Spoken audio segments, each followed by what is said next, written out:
반갑습니다. 아유, 이게 갑작스럽게 또, 오랜만에 또 갑작스럽기도 하고 온라인으로 함께 저희가 모이게 됐네요.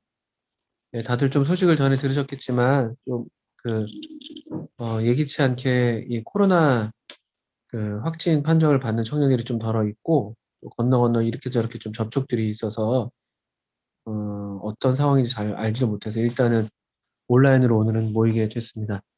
뭐, 오늘 온라인으로 모여도 이게 또 항상 계속 온라인으로 모이는 건 아니겠으니까, 주님께서 좋은 날을 우리에게 주셔서 또 다시 또 만나서 교제할 수 있게 되는 날이 또 금방 오리라고 생각이 들고요.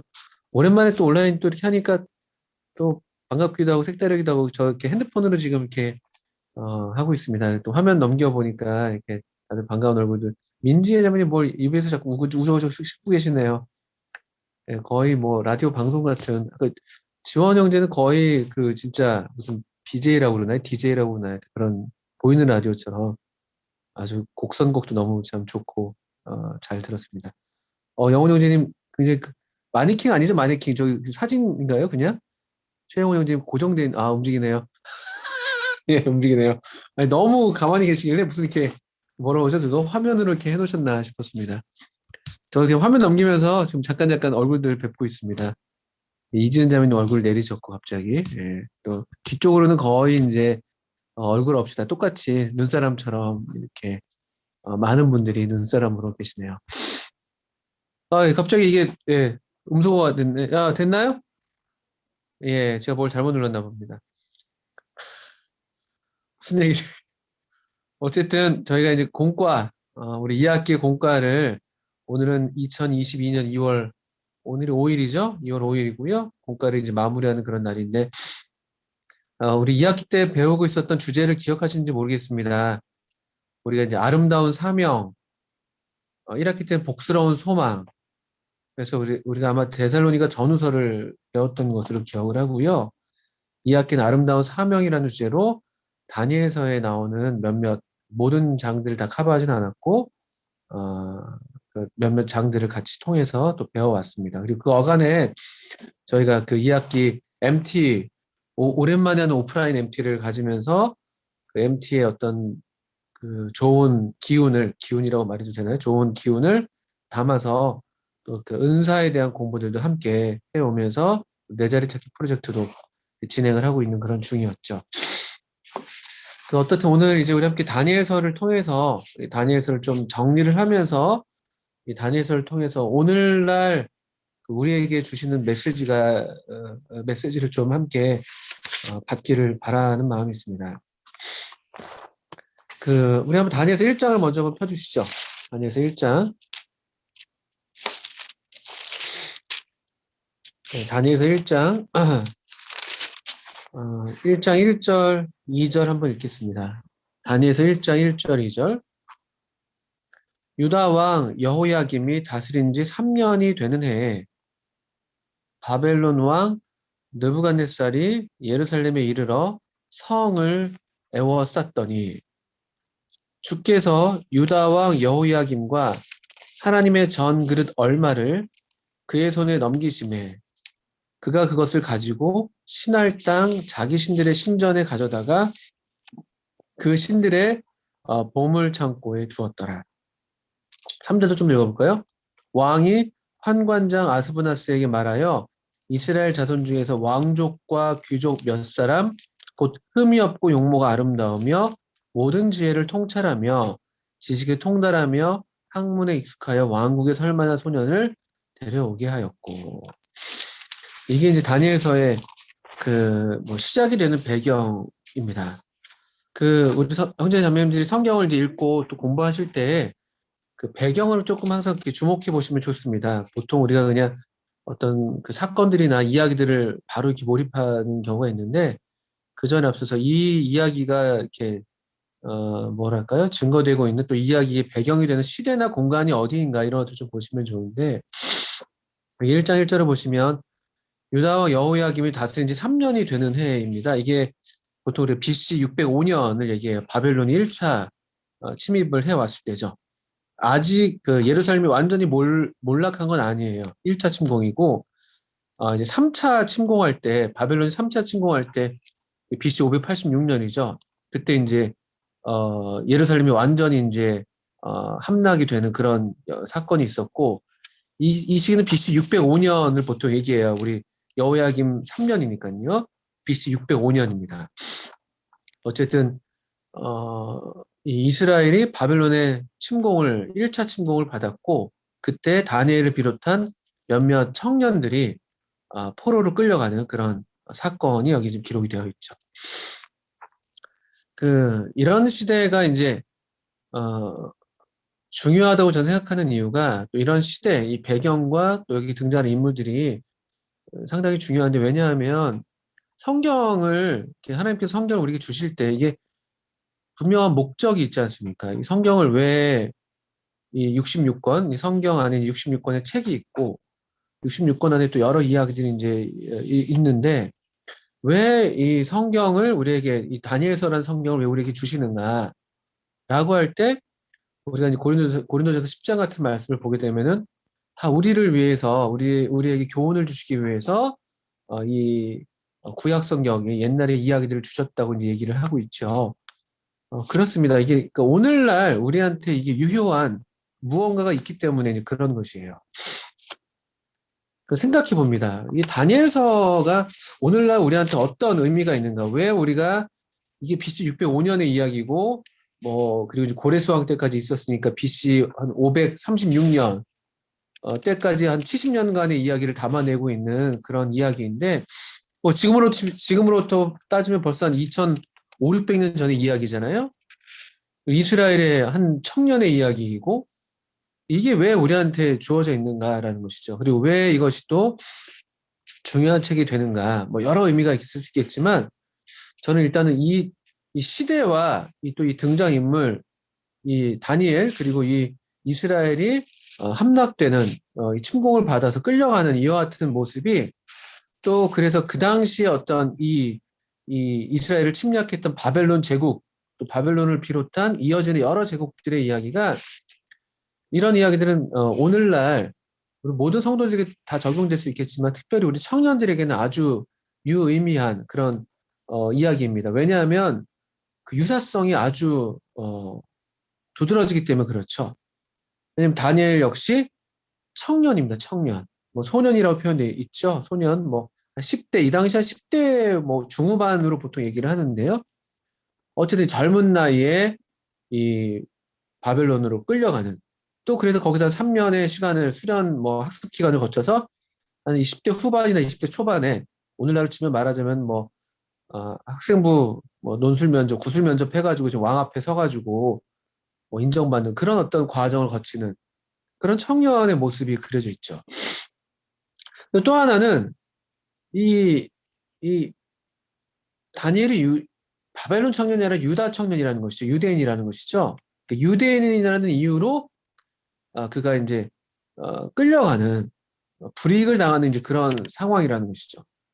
그러니까 저는 이런 면에서 두 가지 공통점을 먼저 보게 되는 것이, 오늘날 우리 시대에 역시 우리 청년들 역시 기독 청년이란 이유로, 그러니까 크리스찬이라는 이유로 당하게 되는 어떤 그런 어려움들, 그런 시대. 그러니까 이 제국이, 바벨론이라는 커다란 제국이 이스라엘을 침공해 와서 이스라엘은 이제 포로의 신세가 되고 소수자가 되고 약자가 되는 거예요. 이스라엘은. 그러니까 그런 어떤 뭐랄까요, 별로 이렇게 절망적인, 이렇게 소망이 없는 유다 청년인데 자기의 나라를 잃어버린 그런 망국의 백성이 되었단 말이죠. 기본적으로 어떤 나라가 있어서, 우리 오늘날 이제 미국 같은 나라가 가장 이제 강대국이니까, 미국이라는 나라에서 태어나서 미국 시민권을 갖고 있을 때 누리게 되는 여러 특권들이 있고, 또 그것을 기반으로 해서 꿈꾸게 되는 여러 가지가 있잖아요. 반면에 오늘날 이제 나라 없는 그런 난민들 많이 있지 않습니까? 난민들. 요즘에 시리아, 중동 쪽에서 난민들이 계속 발생하고 있고, 미얀마에서도 탈출해서 오는 난민들이 있었고, 그렇지 않습니까? 그러니까 반면에 난민들은 참 정말 소망이 없고 그게 없잖아요. 제가 얼마 전에 TV 채널 돌리다 보니까 미얀마 지금 내전 때문에 탈출해가지고 인도 어딘가에 가 있는 그런 가족의 이야기가 나오는데, 나름대로 미얀마에서는 그 교사 집안이었던 것 같은데 엘리트 집안이죠. 나름대로 잘 배워서. 근데 거기서 이제 하루하루를 연명하는 거에 지나지 않고 일거리도 없고 그런 상황을 이제 보여주는 그런 장면들을 봤는데요. 그러니까 이 다니엘이 겪고 있었던 이 시대가 오늘날 우리 시대랑 비슷한 것이 오늘날 우리 청년들이 갖고 있는 이런 어떤 절망적인 상황이라 할까요? 우리는 물론 대한민국 국민이지만 지금 많은 청년들이 저는 잘 뭐 미안한 마음도 크고 저도 이미 이제 기성세대가 돼 있으니까 많은 청년들이 사실 대한민국 국민이라는 것에 대해서 그렇게 자부하지는 않잖아요. 참 이렇게 나쁜 말들이 많이 유행을 했었는데 뭐 옛날에 헬조선이란 말들도 많이 나오고 또 대한민국 청년들이 지금 그 뭐랄까 어떤 바라고 꿈꾸는 것들이 많지가 않으니까 열심히 일을 해서 뭔가 얻을 수 있는 것들도 제한적이고 뭐 집 한 채 얻기가 어려운 상황이라고 하고 있고 직장 들어가는 것도 어렵고 뭐 대학에 입학을 하는 것은 어떨지 모르겠지만 또 내가 원하는 대학 가기도 어렵고 뭐 이런 어떤 것들을 참 꿈꾸기가 어려운 그런 절망적인 시대 가운데 살고 있고 청년이라는 이유 때문에 청년이기 때문에 당하는 그런 고난이 있는 것이죠. 오늘날 이 시대가. 게다가 또 아까 얘기했지만 이 유대인들이 이스라엘이 그랬던 것처럼 이 오늘날 기독 청년이기 때문에 내가 크리스찬이라는 이유 때문에 당하는 그런 어려움들도 상당히 제가 볼 때는 크고 더 아마 커질 겁니다. 더 이 가증되고 있는 것이죠. 어, 여러분 그런 통계 자료가 있어요. CCC에서 그 통계 자료를 냈는데 그 대학생들 CCC가 대학생 선교단체니까 대학생들에 대한 어떤 그 종교 조사를 했는데 기독교 대학생들이 3%가 채 되지 않는다. 10명 중에 1명도 안 되는 그런 모양인 것이죠. 여러분 혹시 주변에 여러분 대학이나 직장에서 크리스찬 친구들을 만날 수 있는지 모르겠어요. 만난다면 참 그게 귀한 건데 생각보다 쉽지 않거든요. 그리고 이제 교회를 다닌다는 이유로 예수를 믿는다는 이유로 그거 예수를 믿는 그냥 그 신앙의 고백이 이제 희귀하게 이제 보이고 또 사람들이 희한하게 이제 어떤 뭐 희귀종 취급하는 이제 그런 어떤 모양새인 것이죠. 그런 이제 우리 시대에 살기 때문에 이 다니엘의 이야기가 이게 그대로 오늘날 우리 이야기랑 많이 이제 맞닿아 있다고 이제 볼 수가 있죠. 그런데 여러분들 하나 다니엘도 그렇고 또 우리도 이제 다니엘서를 통해서 우리가 배웠습니다만 하나 이와 같은 또 공통점을 염두에 두면서 또 우리가 먼저 꼭 우리 서울 북부교회 청년들이 꼭 알고 또 확신하고 배우기를 원하는 게 있다면 우리가 1장 2절을 읽었던 것처럼 이 다니엘서를 다니엘이 기록했다 우리가 보통 이해하고 있는데 이 모든 일들이 이제 1장 2절에 주께서 유다 왕 여호야김과 하나님의 전그의 얼마를 넘기셨다. 그러니까 이 일이 주님으로부터 말미암은 것이다라는 인식이 분명히 있고 또 여러분 다니엘서 전체를 보시면 알겠지만 다니엘서에서 주된 어떤 다니엘 개인의 이야기도 있지만 다니엘서를 통해서 많이 들어가는 이야기가 이 역사 세계의 어떤 그런 흐름 또 역사의 흐름이잖아요. 왕조가 또는 왕국이 제국의 흥망성쇠가 이제 기록이 되어 있고 또 제국 안에서 특정한 어떤 왕들 뭐 이를테면 다니엘서 11장 같은 경우는 그 뭐 남방 뭐예요? 남방왕 프톨레미 왕조와 북방왕 셀레쿠스 왕조의 어떤 대결들 등등등 굉장히 구체적으로 어떤 왕들의 이야기, 제국의 이야기가 펼쳐지고 있고 다니엘서 2장의 이제 신상의 이야기도 그렇고 다니엘서 7장의 내 짐승의 이야기도 그렇고 이 제국의 어떤 흐름들을 다루고 있어요. 굉장히 스케일이 큰 책이죠.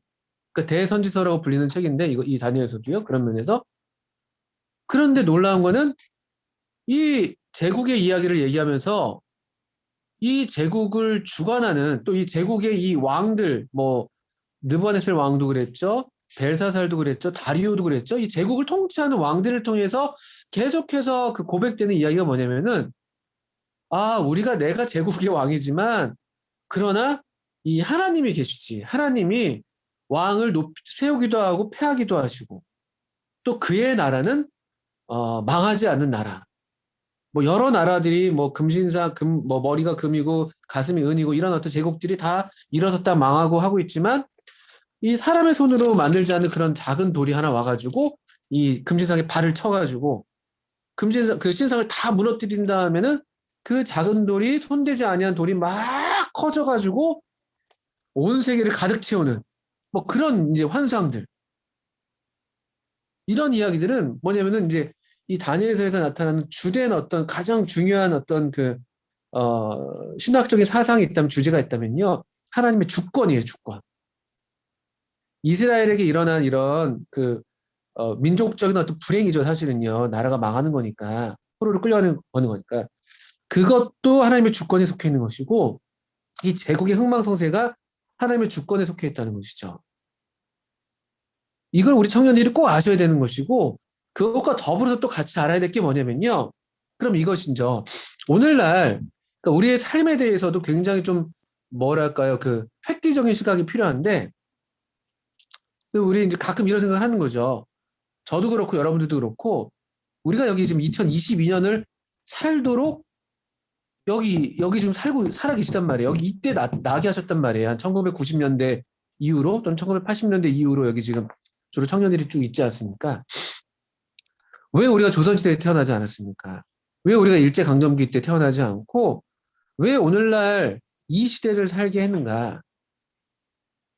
다니엘이라는 사람은 그 제국의 시대에 실제로 이 바벨론 왕 느부갓네살부터 시작해서 바사왕 고레스 때까지 생존해 있었잖아요. 그 제국을 지나가도록 하나님께서 다니엘 그리고 다니엘의 친구들을 이 시기에 여기에 두셨단 말이죠.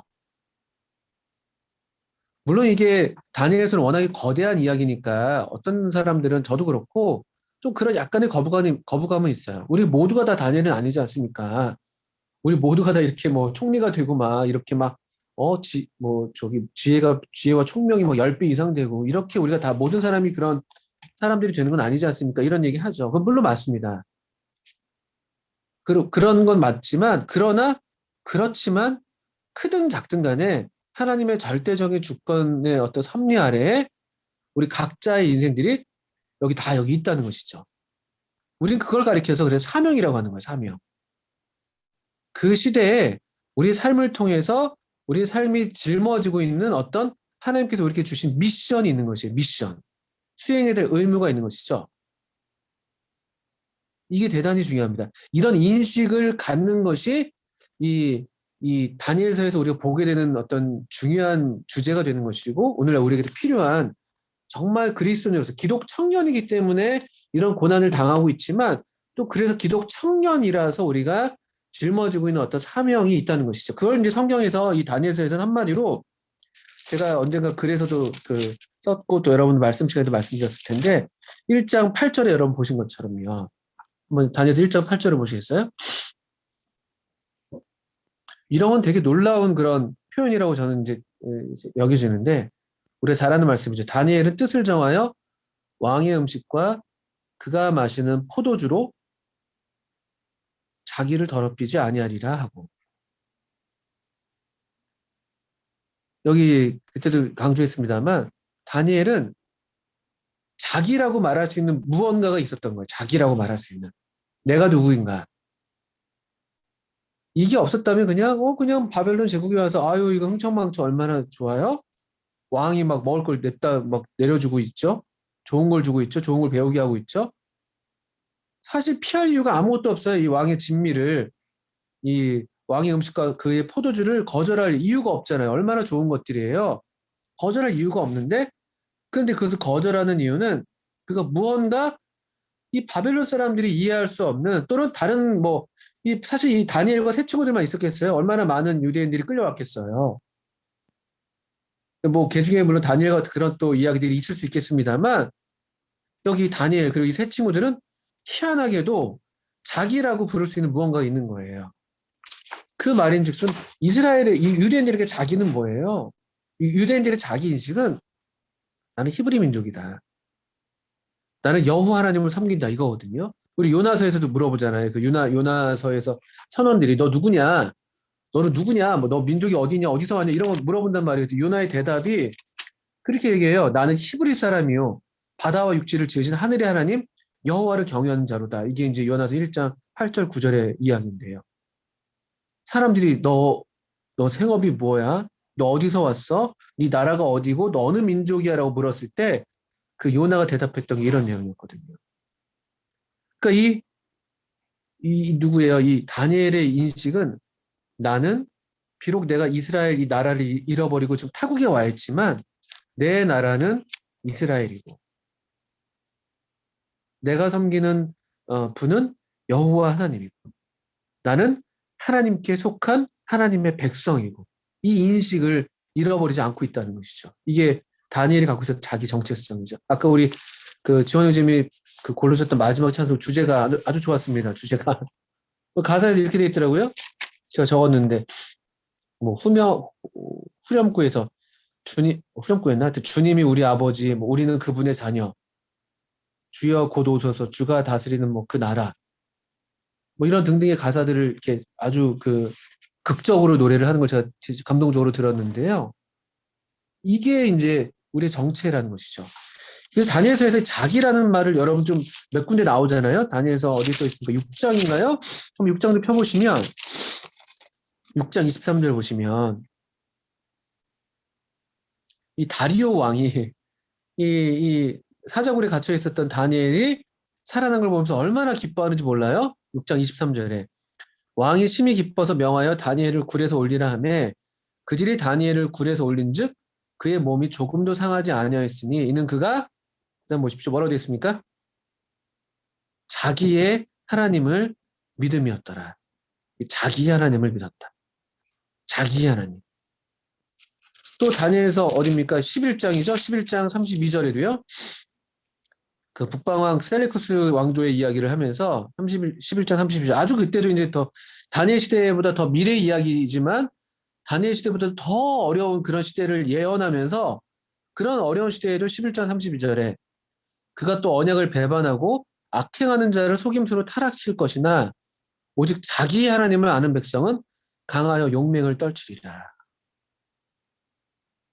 그러니까 이런 어떤 그 유배의 시대, 만국 백성으로서 타국에서 그 이주민으로서 살아가야 되는 이런 시대에 정말 필요한 게 있다면 요즘에 저도 정체성 말씀 계속 드리는데 뿌리예요, 뿌리.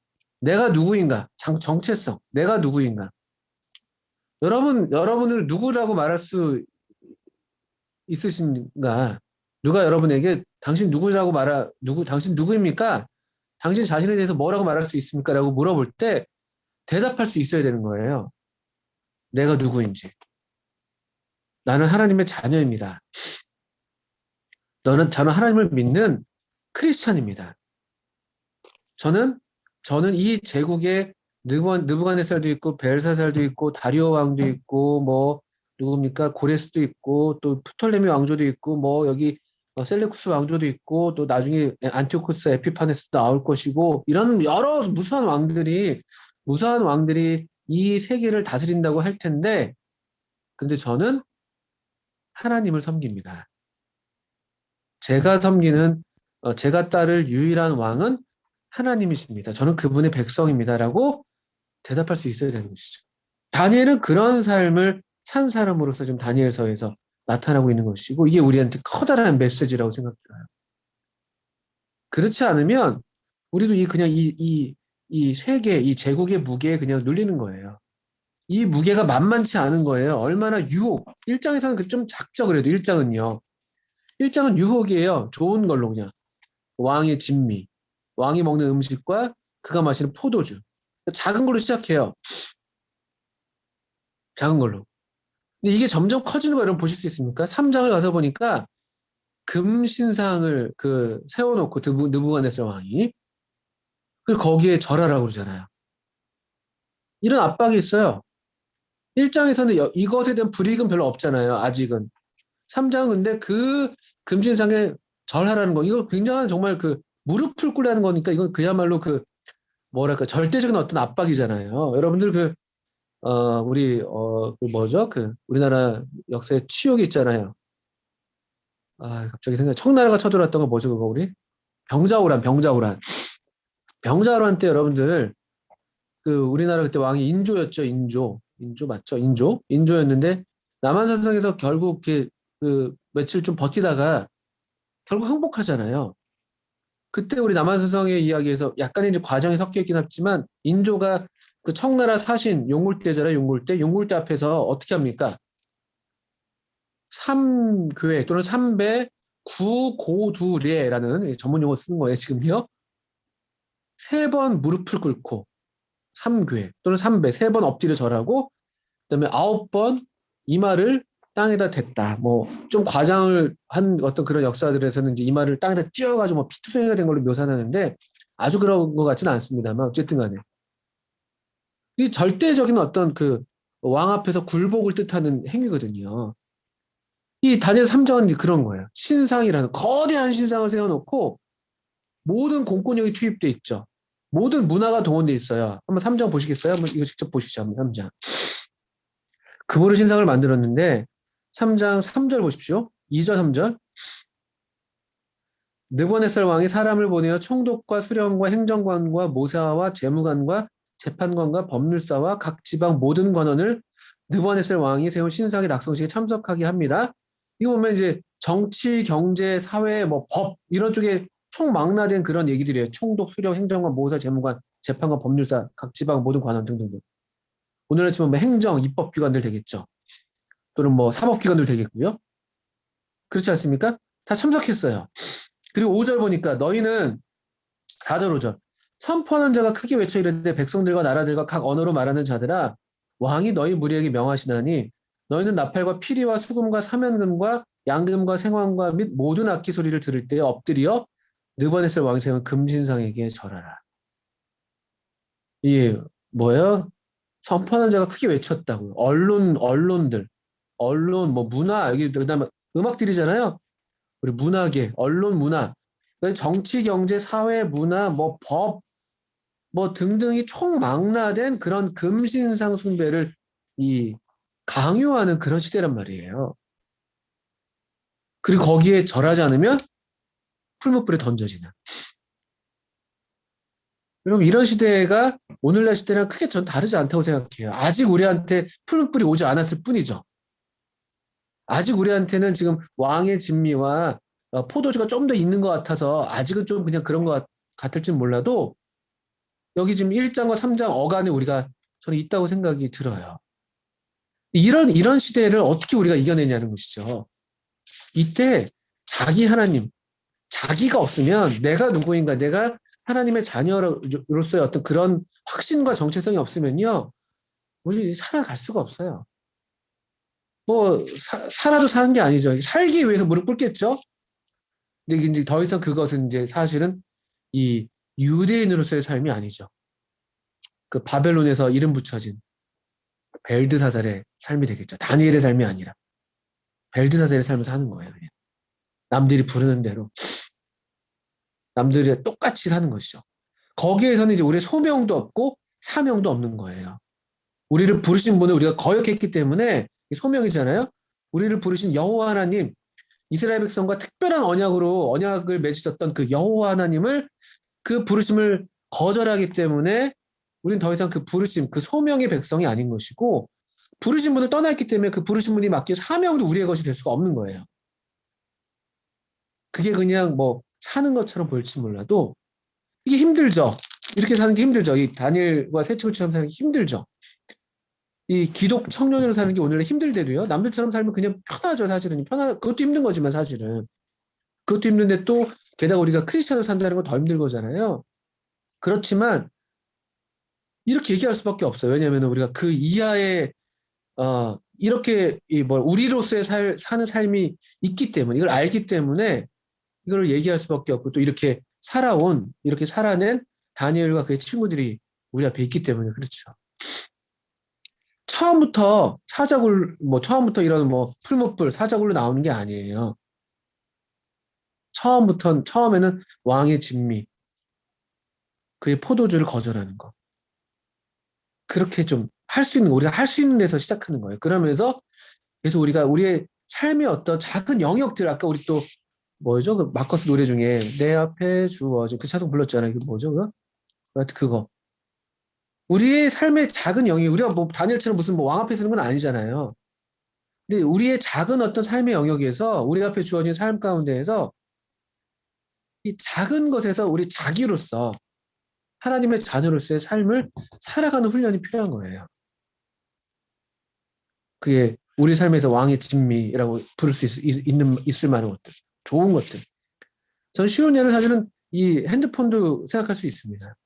우리 손에 다 이걸 주워줬잖아요. 다 이걸 주워줘가지고 지금 이거 우리가 거절하지, 이거 왕의 진미거든요. 그가 마시는 포도주고 만족감이 있거든요. 이런저런 재미도 있는 것처럼 보이고 하나 일례를 들면 그렇고요. 거기에서 우리가 자기로서 어쨌든 우리 삶의 작은 영역에서부터 이 자기라고 말할 수 있는 나는 하나님의 자녀야. 나는 그분의 백성이야. 나는 내가 섬기는 분은 여호와 하나님이야. 내가 믿는 내가 따르고 충성을 맹세할 왕은 예수 그리스도야 라고 말할 수 있는 그런 삶의 방식을 우리의 삶의 영역에서 살아가는 것이죠. 이런 자기의 하나님, 자기라는 것을 우리가 좀 볼 수가 있어요. 또 그러면 또 우리가 하나님의 자녀로서 그러면은 이 시대를 살 때 그러면 완전히 동떨어진 삶을 살아야 됩니까? 아니에요. 다니엘서 1장에서 우리 본 것처럼 다니엘과 그의 친구들이 3년이라는 주어진 학습 기간 동안에 이 바벨론, 갈대아 사람의 학문과 언어를 배웠어요. 배울 건 배우는 거예요. 정해진 학습을 하는 것이죠. 우리에게 주어진 삶이니까 이것이. 다만 우리에게 주어진 삶을 충실하게 살면서 그와 동시에 그럼에도 우리가 내가 하나님의 자녀라는 것을 잊지 않는 하나님의 자녀로서 우리가 무언가를 하는 것이에요. 무언가를 하고 안 하고가 중요한 게 아니라 내가 누구로서 하냐가 이게 더 중요한 것이죠. 그렇게 할 때 우리의 어떤 삶의 어떤 여러 모양들이 거룩한 삶이 될 것이고 그것이 구별된 삶이 되는 것이고 또 예배가 되는 것이고 이렇게 되는 것이죠. 이런 것들을 좀 볼 수가 있습니다. 그러니까 우리 형제 자매님들이 이와 같은 때에는 정말 내가 누구인가라고 묻는 질문에 답할 수 있어야 된다. 그 나의 하나님에 대해서 우리 자기 하나님이 6장과 11장에 나왔었는데 이런 시대에는 자기 하나님이 없으면요 그냥 그 남들의 하나님을 따라가는 거거든요. 근데 남들의 하나님이 참 하나님이면 다행인데 여기 보는 것처럼 금신상이 될 수 있고 뭐 여러 각종 어떤 권력 형태가 될 수도 있고 그냥 남들이 하나님이라고 여기는 것을 따라가게 되는 거예요. 남들이 하나님이라고 부르는 것을. 그러니까 또 자기 하나님을 우리 청년들이 반드시 뭐랄까요, 확신하시고 또 그 진리에 굳게 서셔야 된다는 말씀을 드리게 됩니다. 또 하나 이제 중요한 것은 우리 청년의 이제 의미가 될 수가 있을 텐데요. 이 다니엘서가 물론 다니엘의 이름을 따서 이 다니엘이 가장 주된 인물이라서 그렇긴 합니다만 참 다행스럽고 감사한 거 우리가 본 것처럼 다니엘 혼자만은 아니었잖아요. 혼자가 아닌 거예요, 혼자가. 물론 혼자일 때도 있어요. 혼자서 어떤 이런 시기들을 지나야 될 때도 올 겁니다. 그렇지만 항상 보십시오. 항상 혼자가 아닙니다. 하나님이 아주 특별한 때 우리를 혼자 두실 때가 있지만 대체로는 우리를 혼자 있게 하지 않으세요. 우리가 혼자라고 여기지는 우리가 착각할 때가 있을 수는 있죠. 엘리야도 그랬잖아요. 나만 남았습니다. 했지만 주님 말씀하신 7천 명이 있다. 그런 얘기 하신 것처럼 여기 다니엘에서는 어떻습니까? 친구들이 있어요. 친구들. 다니엘과 세 친구들이 있었어요. 세 친구들.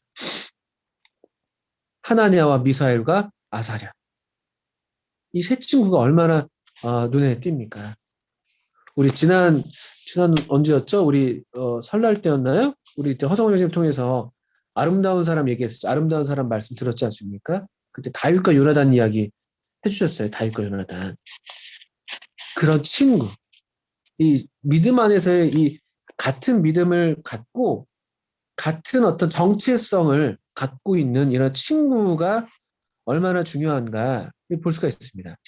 다니엘서 1장에서도 다니엘 혼자만이 아니라 다니엘과 세 친구들이 함께 이 왕의 음식을 거절했었고 다니엘서 2장에서는요 다니엘이 이제 느부갓네살 왕의 꿈을 해석하기 위해서 기도를 하게 되는데 그때 친구들에게 부탁하죠. 한번 볼까요? 그 2장에 어디 있습니까? 2장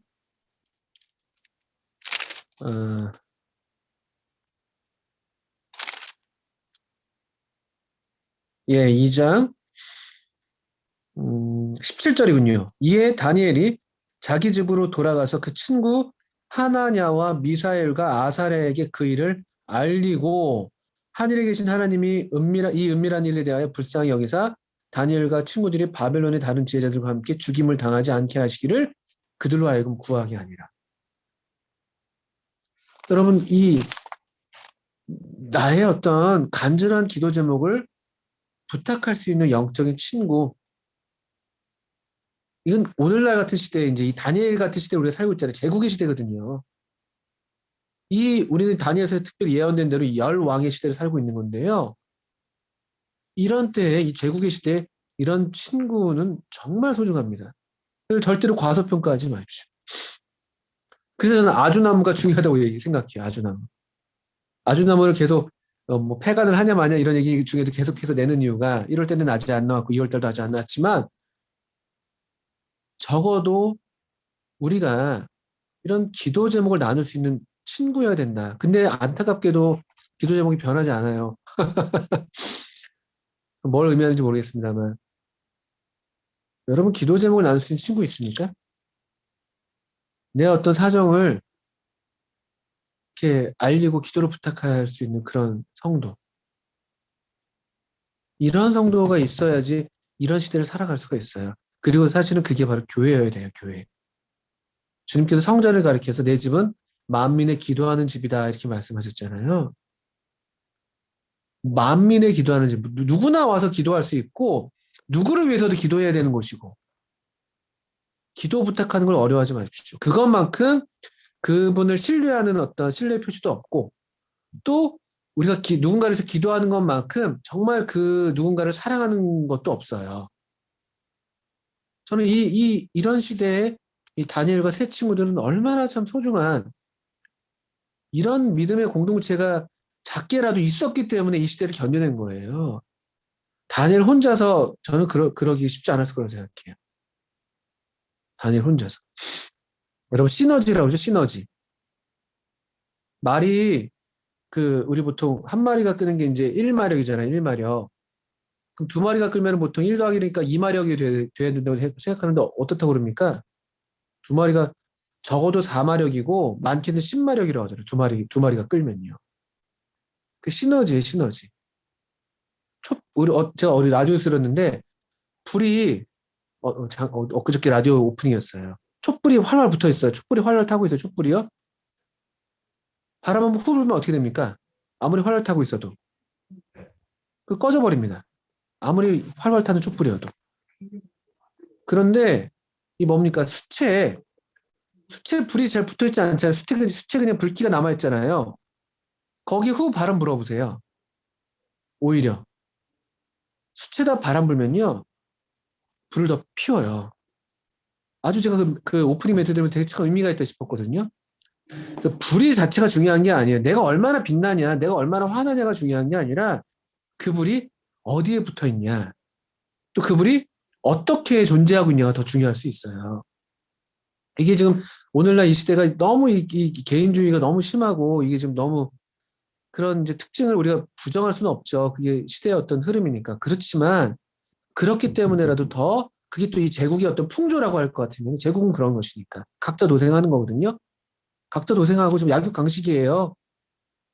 그렇지 않습니까? 공동체가 어디 있어요? 그냥 배신과 어떤 배반이 그냥 난무하는 그런 사회예요. 실제로 여러분 아직 어려서 모르시겠지만 믿지 않는 이 사회 조직이 얼마나 그런 공동체성은 없어요. 하나도 없어요. 어제 동지가 오늘이 적이 되고 막 이래요. 진짜로. 제가 이번 명절에도 들었던 이야기가 있는데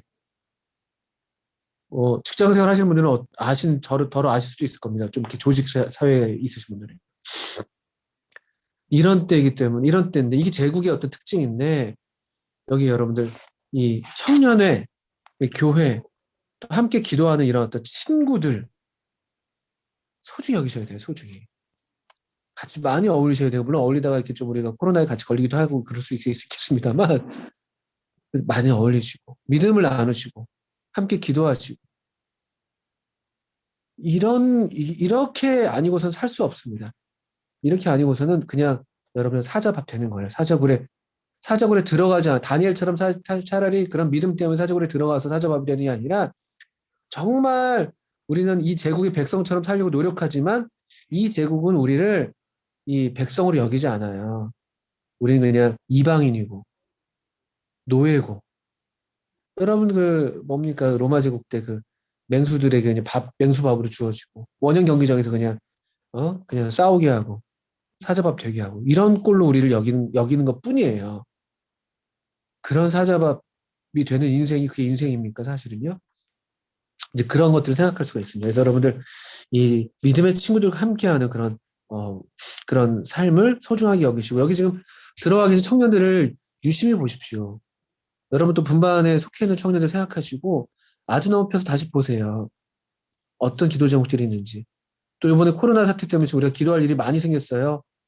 기도해 주시고 저도 오늘 오후에 계속 기도가 되더라고요. 또 다음 주에 결혼하는데 우리 박주영 형제, 민지영 자매님 지금 한다고요. 지금 박주영 형제 마스크 쓰고 있다고요. 지금 집에서도요. 막. 기도해 주시고. 우리 안에 얼마나 많은 기도 제목들이 있어요. 몰라서 그러죠. 또 기도하지 않으려고 하니까. 기도하면 마음이 뜨거워져요. 사랑이 생기고. 그 사람을 향해서 없던 사랑이 생깁니다. 바람이 부는 거거든요. 성령님, 하나님의 영. 바람이 우리 마음에 심령에 불어서 우리를 뜨겁게 달아오르게 해요. 불을 꺼트리는 게 아니라. 그러니까 이런 환란의 때 오히려 그들이 함께하면서 믿음이 더 견고해지는 거예요. 그렇지 않습니까? 다니엘과 세 친구들 보시니까.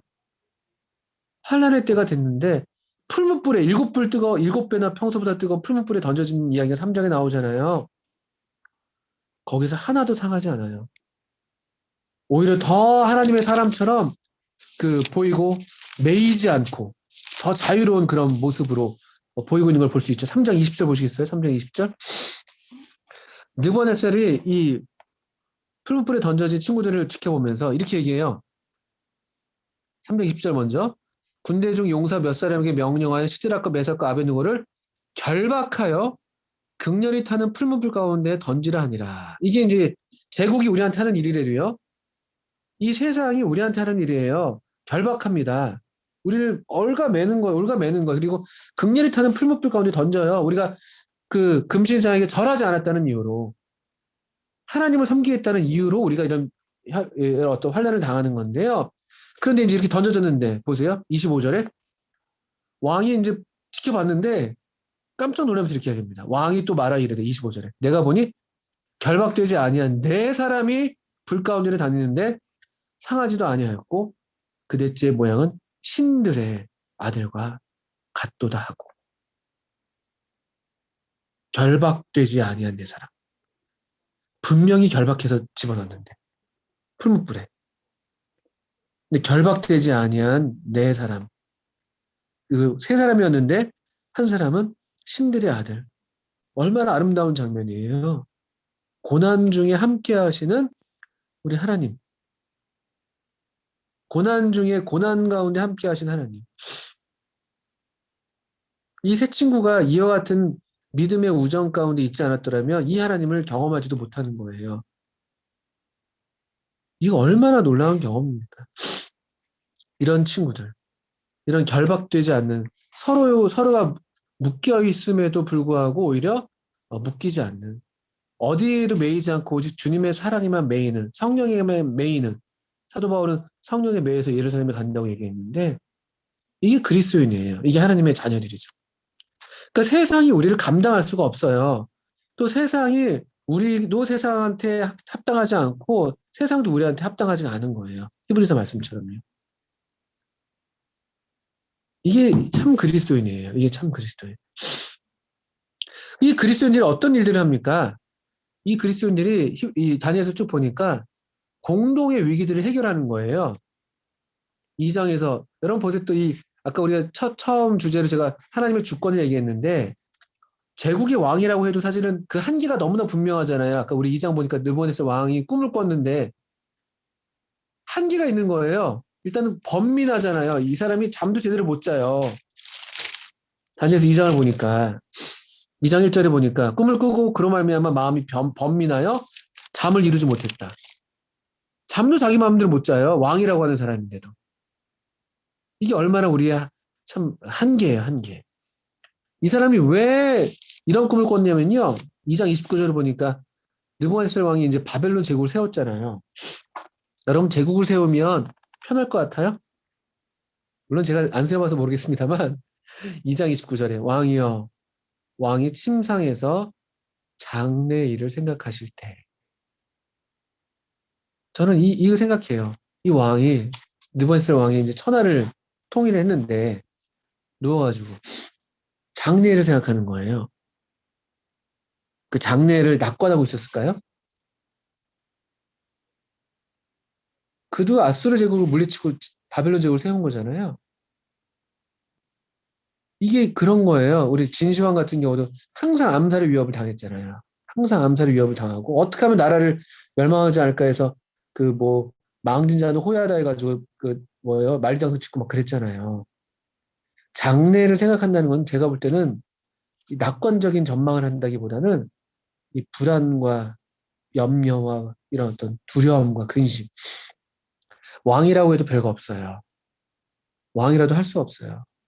이, 이 번민하는 장면들. 이 느부갓네살만 그런 게 아니에요. 벨사살 왕도 여러분 보시면 6장인가요? 5장이죠, 5장. 5장에 벨사살 왕도 보시면 어디 있습니까? 5장 6절에 이에 왕의 즐기던 얼굴빛이 변하고 그 생각이 번민하여. 이게 되게 흥미로워요. 번민한다는 왕인데 번민한다는 말씀들이 이 다니엘서에 덜어 나오는 거예요. 이렇게요. 번민해요, 번민. 이렇고요. 어떻든 근데 이런 누구도 풀 수 없는 왕이라도 해결할 수 없는 어떤 문제들, 그런 공동의 문제들 또는 이런 문제들을 이 하나님의 사람들이 해결하는 거예요. 다니엘을 비롯해서. 너는 능히 할 수 있다. 그죠? 그때 제가 다니엘서 몇 장이었죠, 이게? 다니엘서 3장, 4장에서 4장 18절에 아무도 벨드사살에게 이제 벨사살이죠. 그 느부갓네살의 꿈을 또 해석할 수가 없는데 그런데 너는 능히 할 수 있다. 오직 너는 능히 할 수 있다. 이렇게 하는 거죠. 어떤 공동의 문제들을 하나님의 성령으로 충만한 하나님의 사람들이 해결하는 거예요. 그런 통찰력이 어느 때부터 필요한 시대일 겁니다. 실제로. 4차 산업혁명 시대 얘기해도 그것이 어떤 특정한 기술의 문제는 아니에요. 결국은 누가 더 인간다우냐, 누가 더 인간으로서 자기를 성찰할 수가 있고 시대를 성찰할 수 있냐, 이런 문제가 이게 가장 중요한 역량일 거예요. 기술이 아무리 발전해도 기술을 누가 어떤 목적으로 쓸 거냐가 이제 중요한 관건이 되는 거기 때문에 이런 때는 더 어떤 이런 인간성과 성찰 능력이 요구되죠, 사실은요. 그게 하나님의 성령으로 충만한 사람이 아니고서는 사실은 이런 인간의 문제를 해결할 수 없어요. 그런 거 하나 있고요. 그리고 저는 궁극적으로 우리가 이제 아름다운 사명이라고 얘기할 때 이 다니엘서에서 도대체 이런 질문을 하게 되는 거잖아요. 왜 하나님은 도대체 뭘 하라고 이 시대, 이 제국의 시대에 바벨론부터 바사 때까지 이르는 이 시대 가운데 왜 다니엘을 거기에다 뒀을까? 다니엘에게 주신 사명은 무엇일까? 이 제국의 시대에. 또 꼭, 그, 여전히 오늘날 우리 2022년, 오늘날 이런 자본주의, 뭐 이런 어떤 정말 뭐 코로나 시대에 이런 자본주의에 이런 뭐 또 어떤, 좀 뭐 아무런 어떤 전망을 갖게 되는 이런 시대에 여기 하나님의 청년들, 여러분들을 두신 이유가 뭘까라고 생각할 때 다니엘서에서 계속해서 드러나는 제가 볼 때 이것이 다니엘의 사명이었겠다 생각한 게 뭐냐면요. 엄청난 제국들이 흥망성쇠를 지나는 동안에 이 왕들을 통해서 계속 얘기되는 거 뭡니까? 다른 나라가 있다는 거죠. 다른 나라. 좀 보시겠습니까? 한번 다니엘서 2장부터 한번 보시죠. 2장. 장마다 이런 말씀들이 엄청 많이 나오죠. 2장 44절. 이 여러 왕들의 시대에 하늘의 하나님이 한 나라를 세우시니 이것은 영원히 망하지도 아니할 것이요. 그 국권이 다른 백성에게로 돌아가지도 아니할 것이요. 도리어 이 모든 나라를 쳐서 멸망시키고 영원히 설 것이며. 또 3장을 보시면 이건 뭐 나라에 대한 얘기가 직접적으로 언급되진 않았지만 3장 17절 왕이여 우리가 섬기는 하나님이 계시다면 우리가 섬기는 하나님 이런 말씀들. 또 4장도 보시면요. 4장 34절. 그 기한이 참에 나 느부갓네살이 하늘을 우러러 보았더니 내 총명이 다시 내게로 돌아온지라 이에 내가 지극히 높으신 이에게 감사하며 영생하신 이를 찬양하고 경배하였나니 그 권세는 영원한 권세요 그 나라는 대대 이르리로다. 땅의 모든 사람들을 없는 것 같이 여기시며 하늘의 군대에게든지 땅의 사람에게든지 그는 자기 뜻대로 행하시나니. 또 32절에도요. 후반부에 지극히 높으신 이가 사람의 나라를 다스리시며 자기의 뜻대로 그것을 누구에든지 주시는 줄을 알기까지 이르리라. 37절에 그러므로 지금 나 느부갓네살은 하늘의 왕을 찬양하며 칭송하며 경배하노니 이런 말씀입니다. 또 5장은 어떻습니까? 5장에 5장 23절의 끝부분만 볼까요? 23절 끝부분에 도리어 왕의 호흡을 주장하시고 왕의 모든 길을 작정하시는 하나님께는 영광을 돌리지 아니한지라. 6장도 보실까요? 6장 26절에 후반부에 그는 살아계신 하나님이시요 영원히 변하지 않으시며 그의 나라는 멸망하지 아니할 것이요 그의 권세는 무궁할 것이며. 7장 14절 그에게 권세와 영광과 나라를 주고 모든 백성과 나라들과 다른 언어를 말하는 모든 자들이 그를 섬기가 했으니 그의 권세는 소멸되지 아니하는 영원한 권세요 그의 나라는 멸망하지 아니할 것이라 등등등. 이게 다니엘과 친구들을 통한 고백들도 있지만요. 눈여겨보셔야 될 게 이 왕들의 입에서 나오는 고백들이 많아요. 이게 다니엘의 전 사명이었다. 그리고 오늘날 우리 하나님을 자기 하나님으로 알고 믿고 또 하나님의 자녀라고 자기의 정체를 규정할 수 있는 하나님의 자녀들이 우리에게 주신 사명이라면 바로 이것이다. 무엇이냐면 다른 나라가 있다는 거예요. 다른 나라가 있습니다. 우리가 이 세계에서 바벨론에 살고 있지만 제 나라가 따로 있습니다.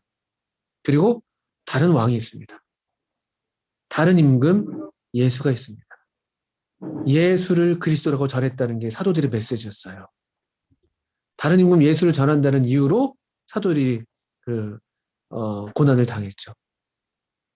다른 임금 예수. 다른 나라가 있다.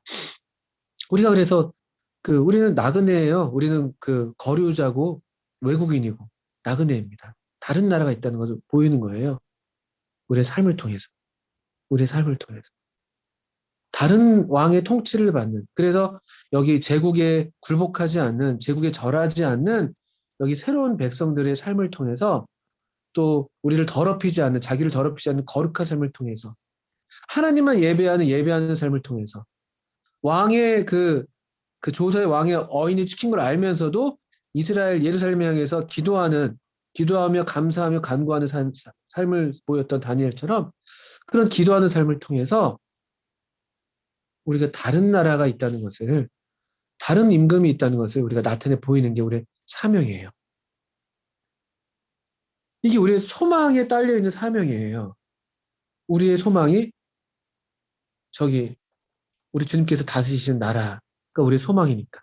곧 이 땅에 임하게 될 그 나라. 또는 우리가 주님 오시면 가게 될 그 나라. 그 나라가 우리에게 있기 때문에 우리가 다른 나라가 있다는 메시지가 우리에게 짊어져 있는 것이죠. 우리의 삶이 그 진리를 증거하는 삶이어야 된다. 그게 우리의 사명이죠. 그래서 저는 아름다운 사명이라고 우리가 이름을 붙였지만 아름답잖아요. 다니엘 아름답거든요. 사실은 또 한편으로 위험합니다. 위험하지만 아름다운 사명이에요. 위험하잖아요. 죽음을 무릅쓰는 사명이거든요. 풀무불에 던져지고 사자굴에 던져지게 되는 그 주변 사람들로부터 비난과 또 멸시와 내지는 또 이런 어떤 음모와 이런 것들을 당하게 되는 위험한 삶을 살지만 그렇지만 아름다워요. 왜냐, 이 소망을 바라보는 삶이었기 때문에 이 다니엘서 12장에서 아름다운 약속이 주어져 있지 않습니까? 12장 3절에 보시면 우리 청년들 모두가 이러기를 바라는데 12장 3절에 보십시오. 이렇게 이 소망을 갖고 이런 아름다운 사명을 지니고 거룩한 삶을 살기 위해서 고난받는 이런 삶을 가리켜서 12장 3절에 지혜 있는 자라고 부릅니다. 지혜 있는 자. 지혜 있는 자는 궁창의 빛과 같이 빛날 것이요. 많은 사람을 옳은 대로 돌아오게 한 자는 별과 같이 영원토록 빛나리라. 스타죠, 스타. 이 다니엘 덕분에 얼마나 많은 지금 하나님의 자녀들이, 청년들이, 우리도 이렇게 올바른 삶, 또 지혜로운 삶을 살기로 우리가 지금 작정하게 돼요. 우리 역시 얼마나 다니엘처럼 이런 새로운 결심들이 마음이 일어나고 별처럼 빛나잖아요. 지금 다니엘이요. 이게 참 놀라운 거예요. 여러분, 그리고 이 다니엘서 자체가 언급하진 않지만 바벨론의 지혜자들, 바벨론의 현인이었잖아요. 뭡니까? 이 다니엘이요. 뭐 술사라고 불리기도 하고, 그죠? 그게 여러분, 보통 우리 마태복음 2장에 나오는 동방박사들이 그들의 후예일 것이다 얘기를 하는데, 그럼 동방박사들, 이 바벨론의 현인들이 주로 하는 일이 뭐였습니까? 물론 책을 통해서도 공부하는 게 있지만요. 여러분, 그 동방박사가 그랬던 것처럼 별을 보는 게 그들의 주업이었어요. 별을 보는 게. 그 동방박사도 결국 유대인의 왕으로 나신 이를 찾아오잖아요. 유대인의 왕으로 나신. 별을 보면서. 별은 왕이에요, 왕. 다른 왕을 보는 거예요, 다른 왕. 민수기 23장인가요? 그 발라함을 통해서도 이 별의 예언이 있거든요. 별을 보는 사람이에요, 별을 보는 사람. 다니엘은 평생 별을 보며 살았죠. 평생 별을 보면서 어쩌면 계속해서 내가 누구인가? 하나님의 자녀로서 내가 섬길 분은 오직 하나님 한 분이라는 이런 확신, 또 그분께 충성을 다하고 그분을 섬기고 그분께 기도하고 그분께 감사하고 그분께 간구하는 것이 내 일정한 삶이라는 어떤 삶의 루틴을 아예 그렇게 잡아두고 그런 삶을 다니엘이 한 90년을 산 것처럼 보입니다. 그가 별과 같이 영원토록 빛나는 삶을 살고 있죠. 우리도 베드로 후서에서 보시면 그 베드로 전서죠. 베드로 전에 성경에 대한 얘기를 하면서 그 예언에 대해서 얘기를 하면서 그런 말씀 하세요. 베드로 후서군요. 베드로 후서. 베드로서 1장 19절에 또 우리에게는 더 확실한 예언이 있어. 어두운 데를 비추는 등불과 같으니 날이 새어 샛별이 너희 마음에 떠오르기까지 너희가 이것을 주의하는 것이 옳으니라. 베드로가 더 확실한 예언이 있다. 그가 그 변화산에서 겪었던 그런 경험보다 더 확실한 예언, 성경 말씀을 가리키는 거네. 성경 말씀, 예언이 기록되는 성경 말씀, 성경 말씀이 더 확실한 예언이라고 얘기하면서 그게 어두운 데를 비추는 등불과 같은 건데 거기에 성경 말씀을 주의하라고 얘기하고 있잖아요. 이것을 주의하라고요? 그게 옳다고? 또 얼마큼 우리가 주의해야 되는가? 날이 새어 샛별이 너희 마음에 떠오르기까지.